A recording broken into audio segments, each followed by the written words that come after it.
I'm actually not talking about a project. I'm going to talk about an initiative. A slight difference, but I'll get into this in a moment. So why do we need to think about sharing genomic data across borders? Well, the first thing is you have to look at what you can actually do with genomics. So genomics linked to healthcare, there are two very obvious, very clear use cases that you can worry about, where you can easily use genomics and really have huge impact. That is in rare disease diagnostics. So you have a kid is sick, parents are healthy, you want to figure out what it is. 80% of these kids end up with a diagnosis that is based on the genetics of the kid, and essentially comparing the parents to the kid gives you pointers. And if you do this early enough, and you are lucky, but you don't have to be fantastically lucky, you can have an intervention that is just a change in diet, a vitamin B12 supplementation, and you get completely normal development of a kid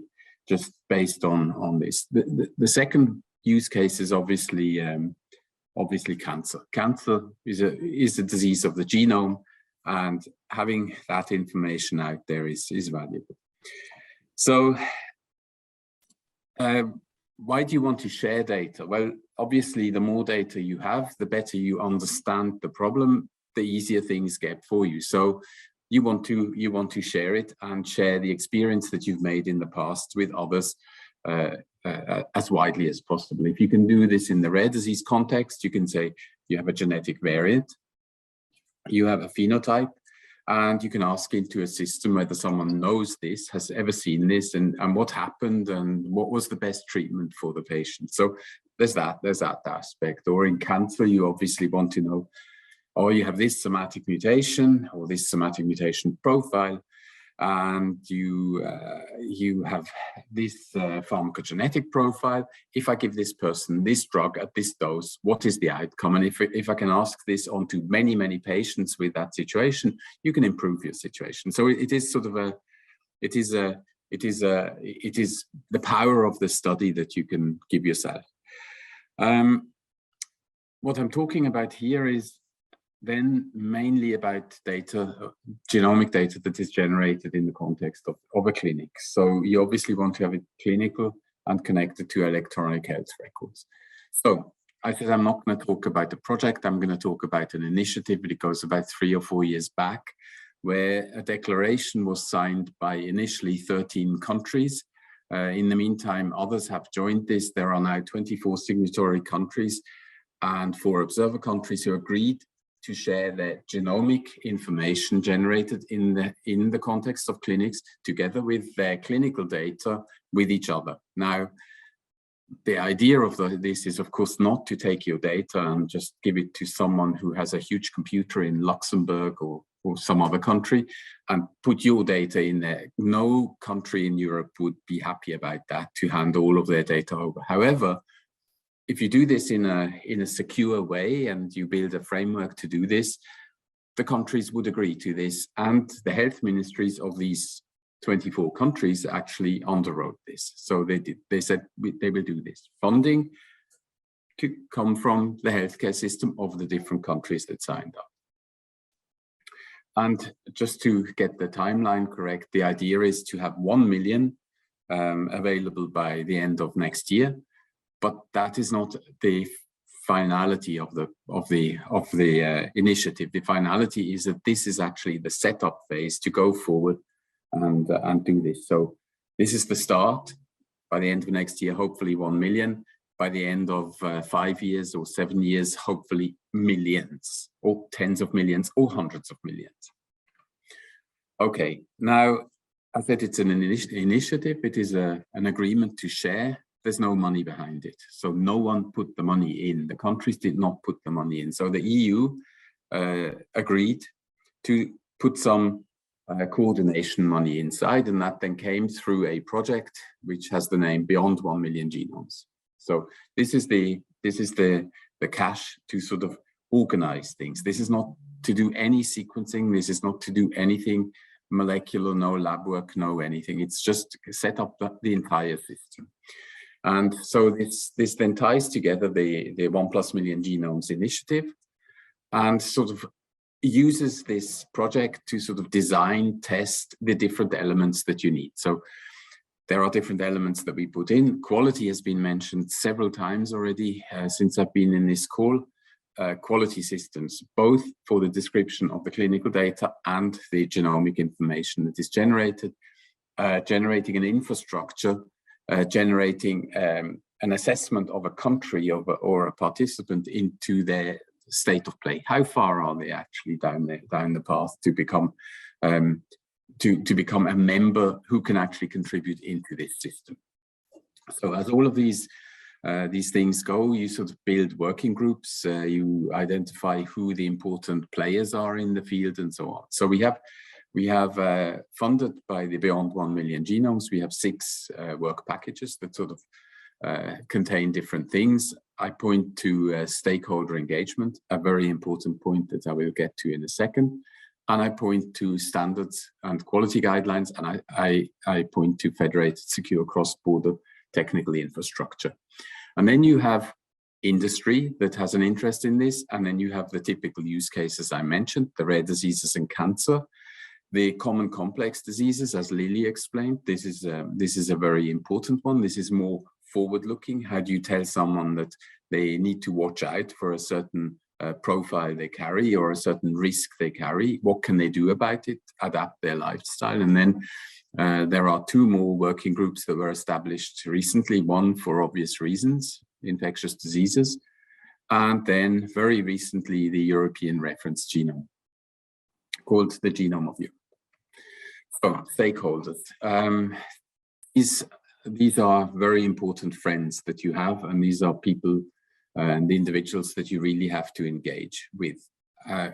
My personal view is that the citizen is the most important stakeholder in all of this. If the citizen is unhappy with what you do, then nothing happens. Then you're dead in the water. So, you know, I think it's an obvious to say that we have to do this in a context that is acceptable for the citizen, and that the citizen can actually see the benefit and has trust in what you are providing for him or her. Okay, standards and quality. I said we are establishing guidelines, quality guidelines, minimal data sets for the clinical description of the individuals that are entered into the federated network, and we are building quality guidelines for genome analysis. I chair this quality guidelines working group called Good Genomic Practice for the sequencing.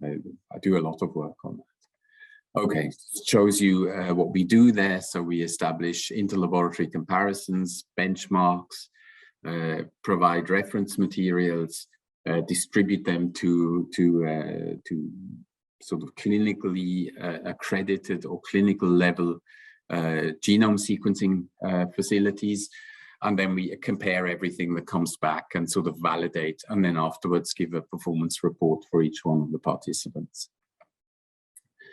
We've written a document on quality metrics for sequencing. So this is a living document. It gets updated as the technologies improve, as we learn more about it. We make it vendor agnostic, so that the recommendations don't say you have to buy from this company and not from the other. And we update it as our benchmarks and interlaboratory comparisons progress.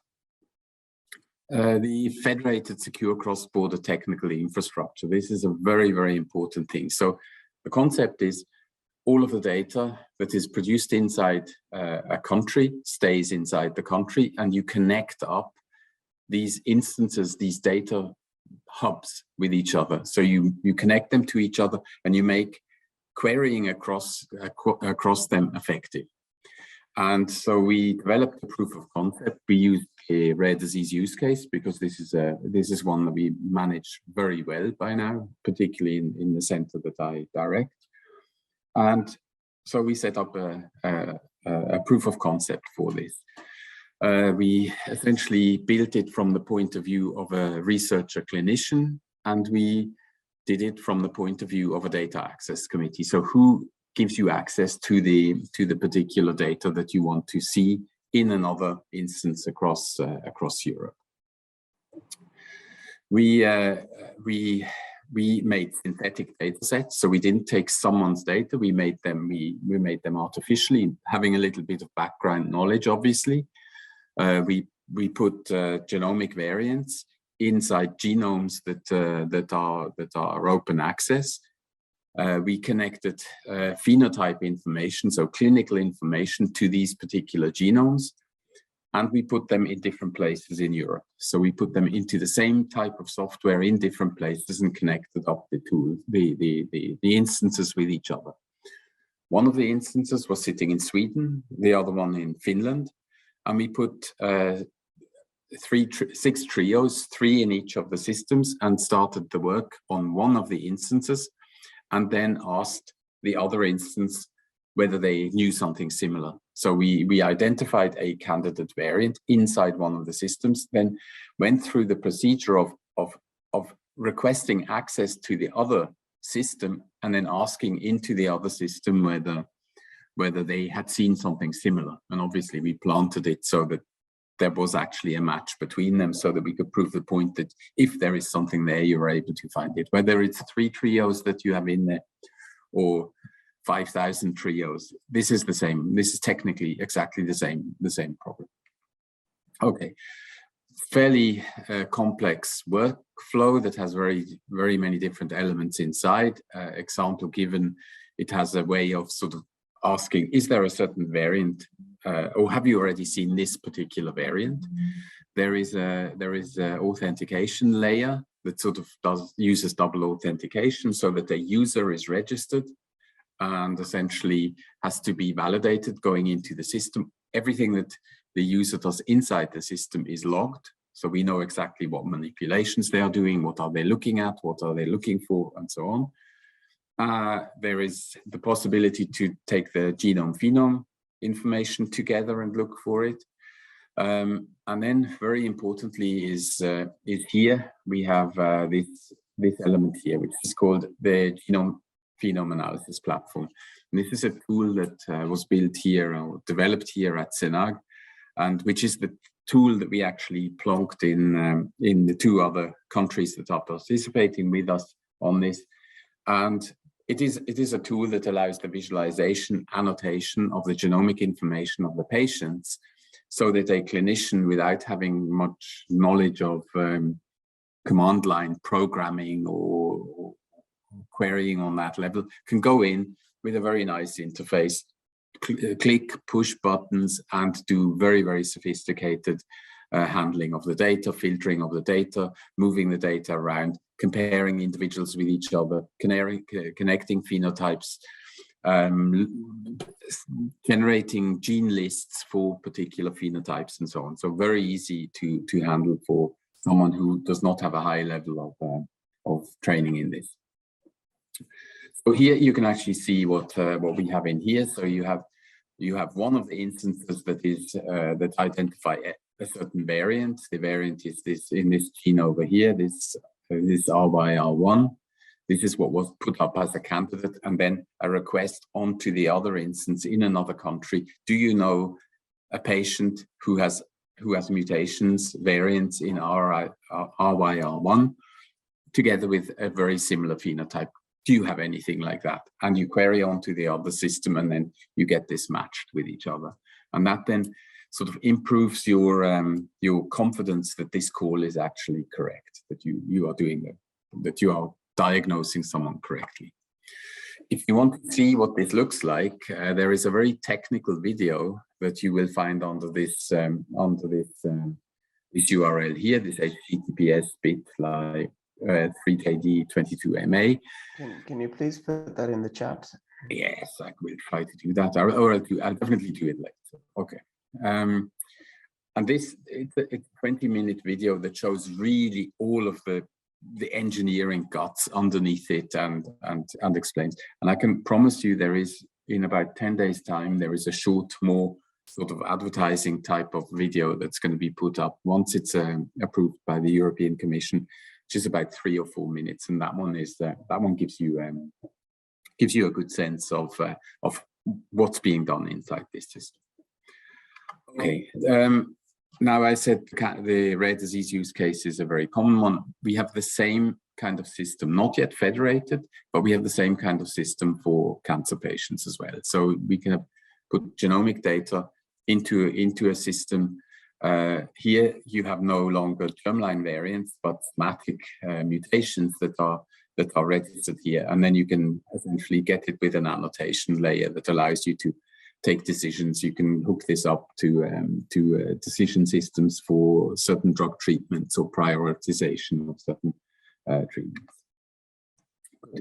The next point that is important, now there are 24 countries that signed up for the 1+ million genomes, but evidently not every country has the same level of maturity. And so we've also developed a maturity level that essentially defines where a country stands at a certain point. So how far are you actually? Do you have governance strategy? Do you have enough sequences available? Do you have the people who know how to operate them? How far are you actually? With the objective that then a country can take a decision on their investments. Where do they have to work? Where are they very good? Estonia is an example where, for example, where governance strategy is extremely refined. So they are very, very far. They have the ethics, the legislation, everything in place. So there you could, so this is important to know where everyone stands, because you obviously want to connect 24 units with each other, and preferably you would want to have them all to be very mature. So advantages of collaboration within Europe. So you obviously want to align how things are done. You want to prevent silos, and you do not want to duplicate efforts. So in the 1+ million genomes, we're building a trust framework so that the countries actually can go into this and trust each other, and that we've sort of taken down the resistance of politicians to move into this. So not that they stand back and say, no, this is impossible, but that we say, this is how it can be done. Capacity building is very important. So we have to find out who stands where, how far are we, and you want to do this for the benefit to the citizen. Now, this just shows where this goes. So it should be sustainable. It's a long-term initiative, and it should basically lead to the implementation of personalized medicine across Europe, and allow us to do these things. One very important thing that I did not say, in the federated system that I showed you, the data did not move between the instances. So the data was not transferred from Finland to Sweden for the analysis. It was analyzed in the same way in the two platforms, which made everything comparable with each other and sort of gave a standard to work from. Okay, with that, I'm gonna finish. I thank you for the invitation. I thank you for the attention, and if you want to ask me anything, please feel free to do that.